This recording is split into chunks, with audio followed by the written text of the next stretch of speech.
Hello student, আবারও চলে এসেছি আজকে একটা নতুন ক্লাস নিয়ে। আজকে তোমাদের যেই সফটওয়্যারের উপর কাজ দেখাবো সেটা হচ্ছে পাওয়ার পয়েন্ট। পাওয়ার পয়েন্টের উপর আজকে একটা তোমাদের নতুন প্রেজেন্টেশন করে দেখাবো।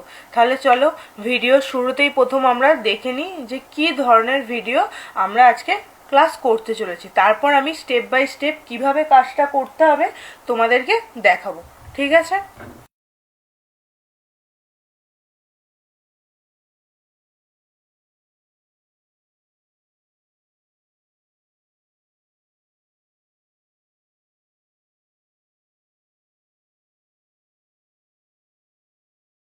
তোমরা বুঝতেই পারলে এই প্রেজেন্টেশনটাই আমরা আজকে শিখতে চলেছি যে কিভাবে স্টেপ বাই স্টেপ করব। তার জন্য আমি প্রথমেই পাওয়ার পয়েন্ট ওপেন করে নিয়েছি।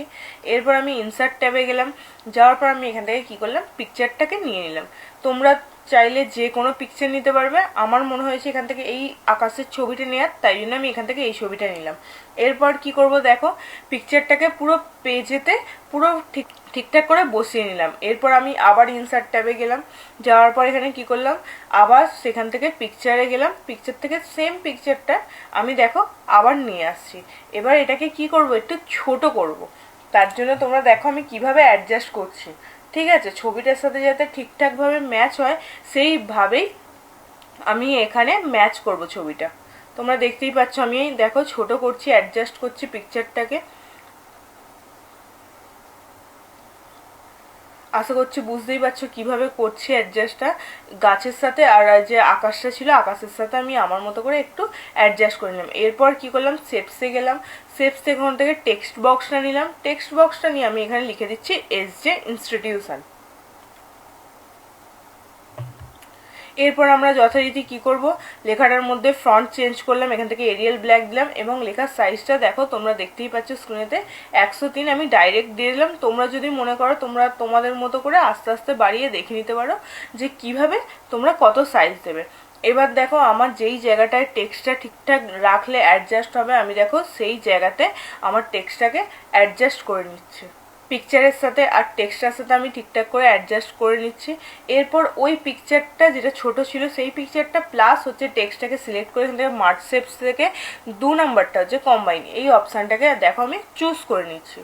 চুজ করতেই দেখো আমার পুরো টেক্সটটা তো অ্যাডজাস্ট হয়ে গেল, কিন্তু তার সাথে ব্ল্যাক কালার ব্যাকগ্রাউন্ডটাও চলে এসেছে। তার জন্য আমি কি করব, এখানে সেভ ফরম্যাটে গিয়ে সেভ ফিল থেকে পিকচার, আবার সেই পিকচারটাই আমি এখানে কি করে দিলাম দেখো, ইনসার্ট করে দিলাম।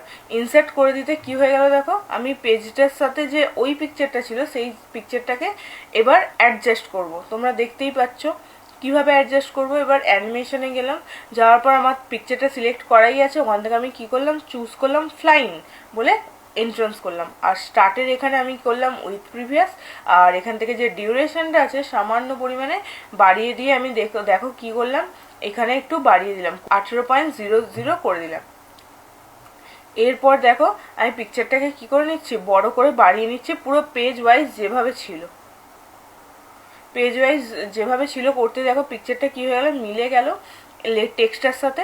এরপর আমি ট্রানজাকশানে যাব, গিয়ে এখান থেকে অন মাউস ক্লিকটা তুলে দিয়ে আফটার অ্যাপ্লাই টু অল করলাম।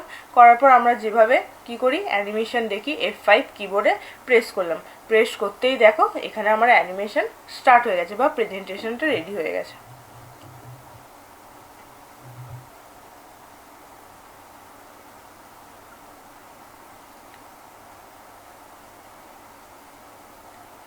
ভিডিওটা দেখার জন্য অবশ্যই থ্যাংক ইউ। ভিডিওটা ভালো লাগলে অবশ্যই লাইক করে দিও। আমাদের চ্যানেলটা সাবস্ক্রাইব করা না থাকলে সাবস্ক্রাইব করে দিও, আর বেল আইকনের বাটনটা অবশ্যই অন রেখো যাতে নেক্সট ভিডিও এলে তোমাদের কাছে আগে নোটিফিকেশন চলে যায়। কোথায় যদি প্রবলেম হয় অবশ্যই বারবার বলছি কমেন্ট করো, তার রিপ্লাই আমরা করে দেব। আর তোমরা কি ধরনের বা কোন সফটওয়্যারের উপর ক্লাস দেখতে চাইছো সেটাও আমাদের জানাতে পারো, তাহলে আমরা সেই ধরনের সফটওয়্যারের কাজ বা সেই প্রজেক্টটা নিয়ে আমরা আসবো নেক্সট ভিডিওতে।